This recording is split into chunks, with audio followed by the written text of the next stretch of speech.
What's up, guys? Welcome to Catalyze. This is Creator Spotlight, episode number 2, featuring travel vlogger Joe Serrano. Welcome to the show, Joe. What's up? How's it Hey, going? Paco, what's up? Good to have you here. Thanks for taking the time to be on the show.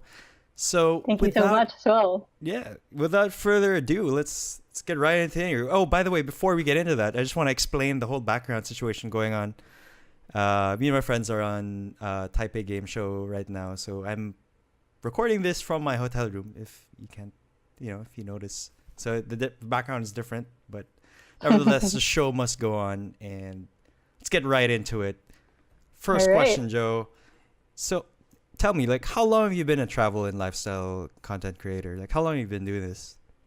Okay, I posted my first ever vlog was like around May of 2016. May of But after, 2016, but I didn't continue doing that vlogging stint after my first vlog because I didn't feel, or I was struggling at first coming up with my next coming vlog. So I had to do a reset, try to think what is my goal in going into this vlogging stint. So it didn't really come until March of 2017. I decided to keep it consistently.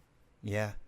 So parang, I think, coming from that, medyo similar yung nangyari sa atin. Like, I tried starting in around 2016. A lot of new content creators started like in 2016. Why did you decide to pursue creating travel and lifestyle content? Like, was there any particular reason, or was it just on a whim that parang, I want to try doing this, It's kind of like that. Like my friend at work enticed me to do it. I mean, she knows I'm into traveling. She knows that I like to document things. I like to take pictures. I like to make videos. So one day she really pushed me into doing this vlogging stint. So I guess that's how it started out. Yeah. I just went for it. So parang ever since ba you had like a background with like photography or like taking videos, or was it something you learned along the way for the channel, or I have a background in photography, so I started out as a photographer, documenting my travels. I didn't start doing videos until I got myself a GoPro Hero 4 silver camera. So from there, I started making montages of my travels, more of like a music video of yeah. my travels, nothing informative or non-dialogue videos.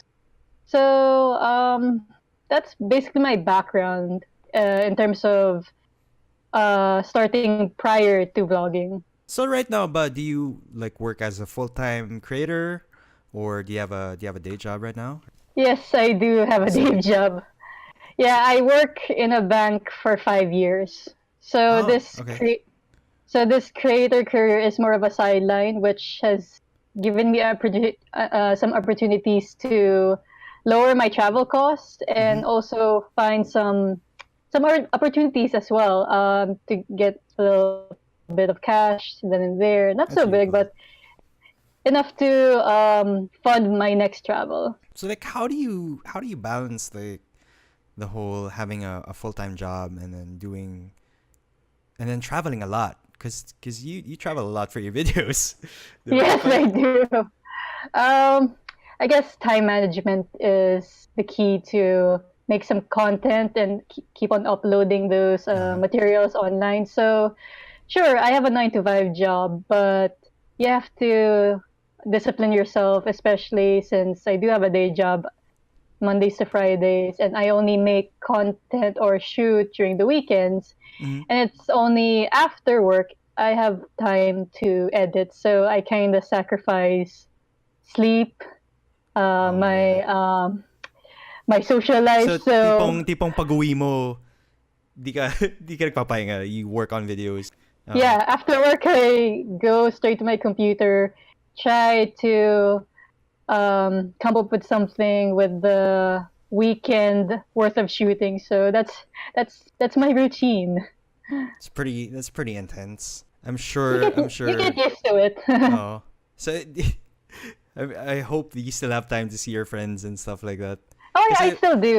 Mm. personally ako, hindi, halos minsan hindi na ako lumalabas na hindi na ako Yeah, lumalabas that's sa true. bahay Oh eh. my god.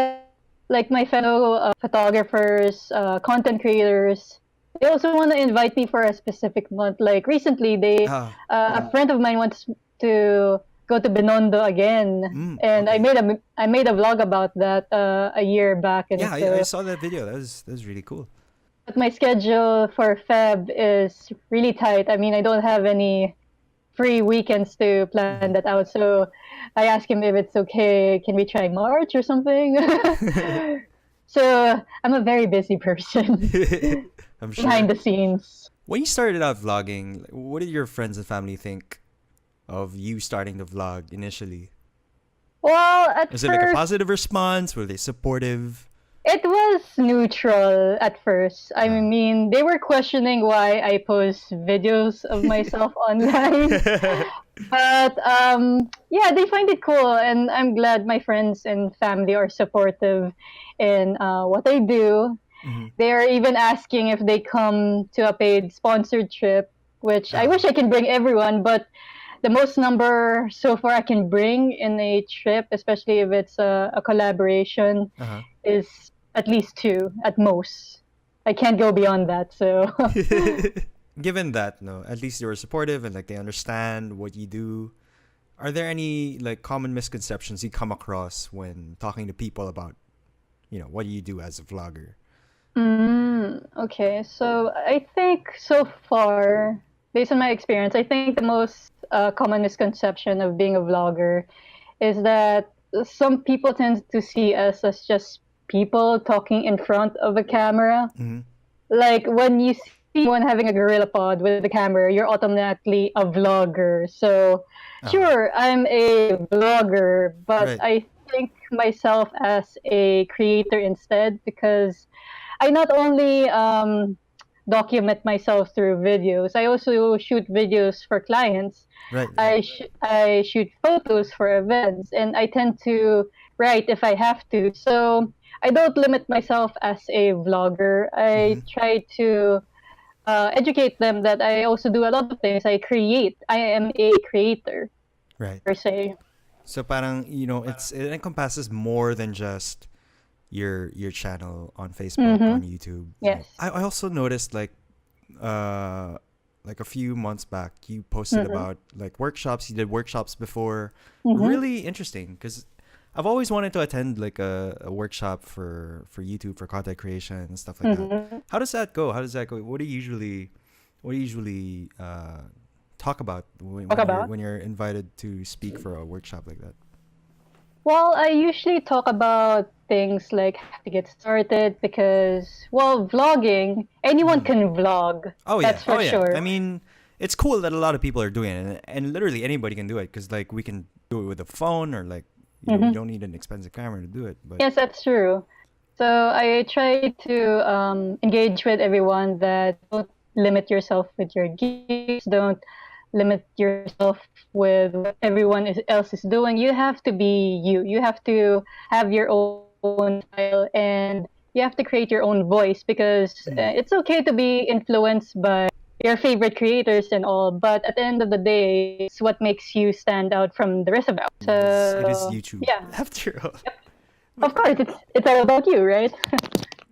with that said, no, like how were you able to find your unique voice or like you were able to establish yourself in a niche that's very saturated and Mm-hmm. like it's kind of hard to be admittedly it's really hard to be unique and original and to find your own voice and you seem like in your videos you're so you like how do you get to that point like was it always just a natural thing or is this something you learned how to do. I just discovered it along the way since I think what sets me apart from everyone else that is in the travel niche is that I tend to give enough information to my viewers as possible because my goal in my channel is to help people to travel, help them be able to travel on a budget. So that was my goal. Mm-hmm. Uh, because before I went into the vlogging stint, I was actually looking for vlogs in the internet for travels around the Philippines. Yeah. Because I'm a backpacker and I like to travel for cheap. But so far, the only content that I've seen in the Philippines are those who are posting montages similar to Sam Colder style. You know Right. how in the travel niche, Sam Colder is really a big influence in the travel vlogging thing. And the vlogs that are useful that I've seen so far is actually coming from foreigners. Mm-hmm. Mm-hmm. So not a lot of Filipinos are actually doing informative videos. So Right. they also usually post things that are already popular, like Palawan, Boracay, Cebu. So why not try those places that are not really that popular, Right. very underrated? So the informative type of content I usually try to find are actually coming from bloggers, those content writers, Content the right. original Written content, not written usually content. in video form. Yes, Okay. so there's really a few people that I've seen so far in the Philippines that are doing the informative style. Mm-hmm. So I guess that gave me the light bulb moment to enter that type of style. Since yeah, I guess informative videos are more visual compared to the text style. What were the biggest challenges you faced when you were setting out to do this? Because I think I don't know. Personally, for me, like a travel channel is really hard because it's on location all the time, Mm-hmm. and it costs money to travel, and like you can't go to your room in the studio and unbox a product or I know That's it's totally true. different. It's totally different from my world of things. Um, Yes. what were the Uh, challenges in facing that? I guess the challenge should be that you really have to physically be prepared for it. Mm. So it's being a backpacker, you really carry a lot of stuff. You're always Oh on the yeah. go. So pre preparation, especially, I really have to advise people that you have to work out because my type of travel is cowboy style. Mm-hmm. I do things that are for cheap, not really for the luxurious. I do Yeah. cover luxurious content if the opportunity is there, but I started out as someone who I like to travel for cheap. Like So you for really a got to weekend, stay I try. fit for that, and Yes, you have oh to yeah. stay fit because if you um, don't do your usual workouts, you might have a backache. You might not be able to physically go to work like I do. There was a time Oh. I do get sick from my travels Uh-huh. physically. So you have to take care of your body when you're shooting on the go. Now that you have a larger audience, since you were able to overcome that, are there any new challenges that you're facing today? Biggest challenge now is the pressure of keeping up with my backlogs and my upcoming trips. Because till this very Uh, day, I still have two videos from 2018 that I haven't published yet. uh-huh.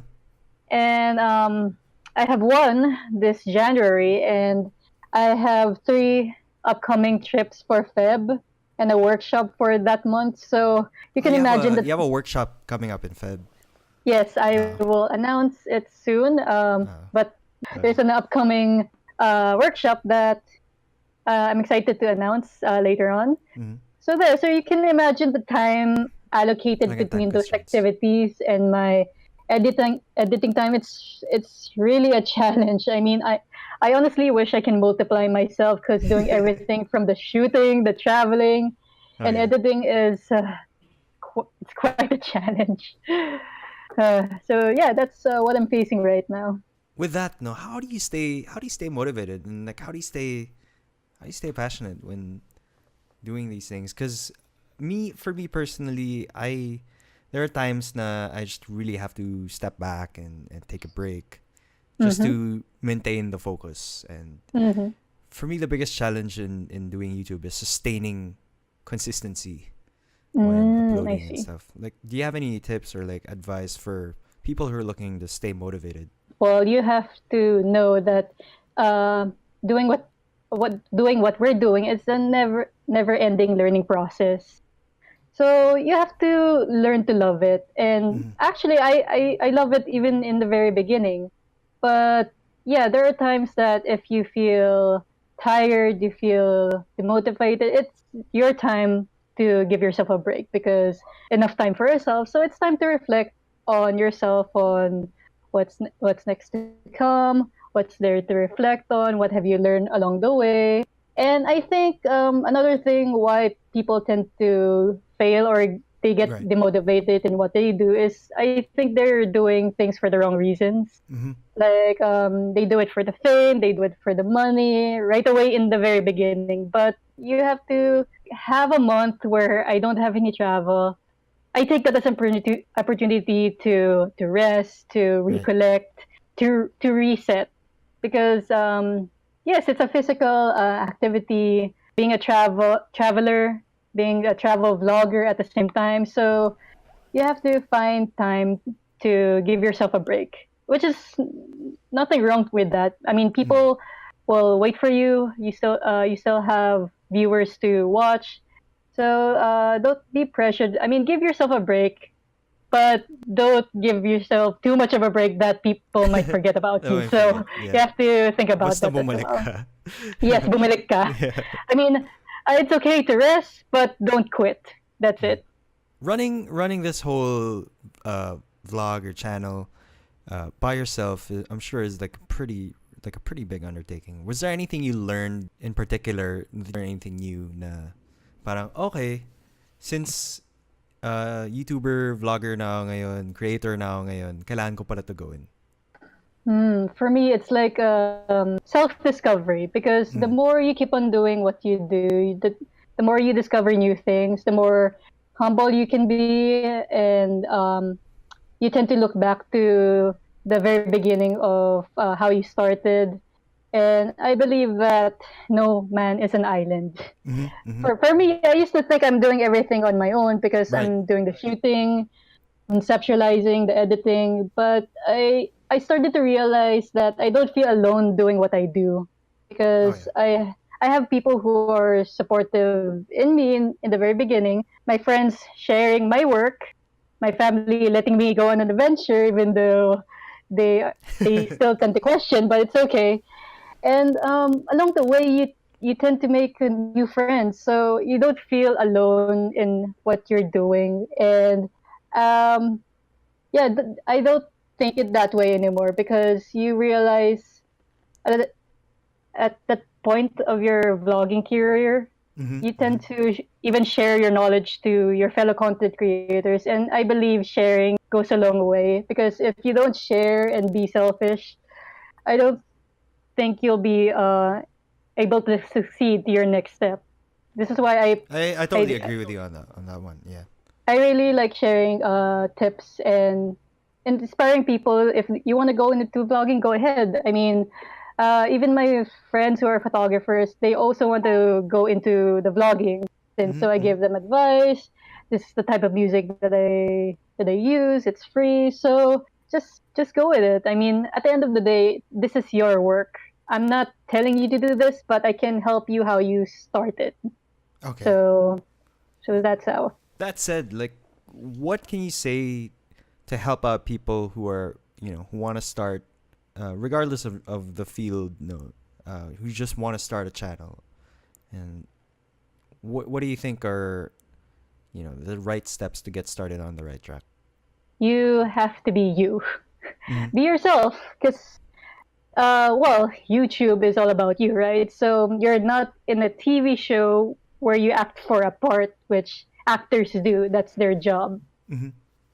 You have the opportunity to be you in this story. This is your story, so it's weird if you're gonna act like someone else, to pretend to be someone else in the internet. I mean, for me, I have my persona when it comes to being a vlogger. Yeah. Honestly, I'm an introvert by heart. I tend to Mm-hmm. be very quiet at work, but this is work. But when it comes to vlogging, I try to extract my inner extrovertness because at the end of the day, you are talking to someone in the internet, so you have to communicate, you have to engage. Right. So I find it surprising that So it's more like going out of your comfort zone, but or something like that. something like that. You have to find your inner personality and put it in your vlogs. So just be yourself. Create some meaningful vlogs that people can look up to you and inspire them, because the value of what you put in the internet can go a long way, and it reflects you, who you are as a creator as well. Closing thoughts, like maybe a message to our viewers before we go. If you want to check out my channel, please do so.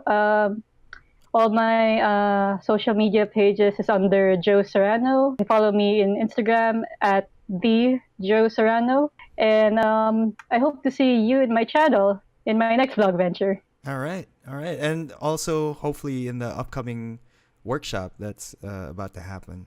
So Yep. we'll keep you guys posted on that one, on the Catalyze platform as well.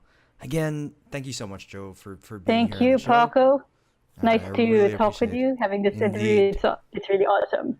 This has been Creator Spotlight Episode 2 with Joe Serrano, travel and lifestyle content creator. Hope you guys enjoyed and learned a lot from this episode. This has been Paco for Catalyze. I'll catch you next time.